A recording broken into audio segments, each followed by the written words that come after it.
And I'm very excited to welcome in the studio Alon Cuba, the director of Garin Sabar, the Israeli Scouts Movement, and Dina Wecker, a former lone soldier and today a member of Wings, but also a former Garin Sabar member.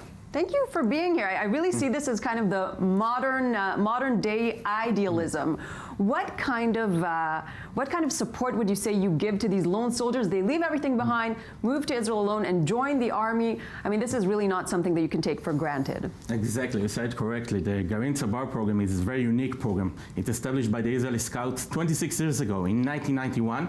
And giving a support system, a full support system, can be professional, army-wise, bureaucracy-wise, mental, group-wise, of bringing in a group of young adults, as Dina here, to Israel, serving the IDF, being part of the Israeli society, and making sure that no lone soldier will be alone. They always will have a staff that help them, a group that help them. We're making them a preparation process. Since the minute they think about it, just as Ben said, when he was 16 years old, abroad. And then we are helping them coming to Israel. You're following them through from the moment they decide abroad until the very second they come here and after, and once after they complete during their all the service, the army service. Dina, we just saw this report. I guess it brought back some memories to you. What makes someone leave everything and move to Israel and join the IDF? You know what, that's a great question. I'm still asking myself that today. Honestly, my little sister was here in Israel during Operation Amud Anan, which was 2012. I had just finished college. I was in the States. I was missing Israel. I had already planned on making Aliyah. And I started seeing across New York, mostly college campuses, but in general, just the reaction that was happening towards what was happening in Israel. And I couldn't do it anymore. And I said, you know what, I don't want to be watching this from far away and hearing these comments and not doing anything to help the side that I know is right. So really, within a matter of a few months, I told my family, that's it, I'm going. How did they react to that? Oh, that's another question. They weren't thrilled.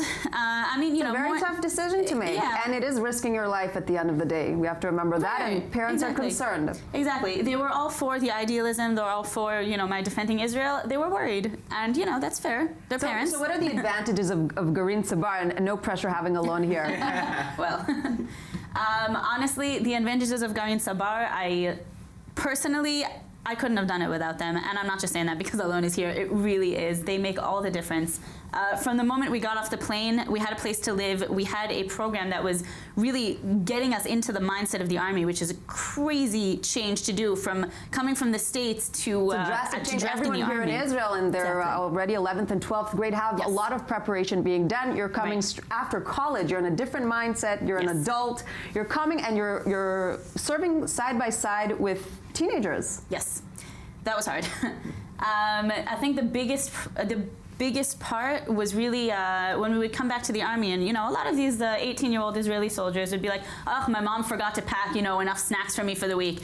And the lone soldiers, like, my family is millions of miles away. I was like, I did my own laundry. I made my own, well, I didn't make my own food because I lived in Kibbutz Alumim, which was amazing, and they provided us with, you know, everything they could. But when it comes down to it, you're a lone soldier. You go home, you make your own food, you do your own laundry. Support system here in Israel today? Yes, 100%. Also from Knafayim, also from Garin Sabar. My Garin is still very close. We're still very much in touch with each other. Anna Rakez Tal, who is amazing. The kibbutz itself, we still have people living there 3.5 years later. And the concept of kibbutz, I mean, this is almost like a legend of Israeli history, and you're actually living the dream once again. Yes, that was actually, I think I was most excited. When I came to Israel and I saw the refet with the cows, like the cow shed, and I saw the palm trees, I was like, great, I've seen all I need to see, I can go back. And some people still wonder if we have camels in Israel, but that's an entire different story. Alon, what would you say are your biggest challenges with the lone soldiers? I think the daily way of helping them, giving them the support system, this is one of the biggest challenges, and making sure that we're giving the different help that each one of them, the European and the American need different help. Australians, South Africans, South America, of course, giving help to each one and one, and making sure that we're giving them all the support system, not only housing in kibbutzim, of course, or with the Jewish agency. What happens after the army? After the army is a huge challenge, because after the army they're becoming a lone citizen, okay? Nobody's talking about that. This is a major change between being in the army, when you have all the support system, everyone, all the organization giving you the support system, And then, as Dina became in one day a regular Israeli citizen. Here we are that have the result. Thanks so much, Alon Kuba, Dina Wecker. Congratulations. Thank you for your contribution. We're going to take another short break and we'll be back.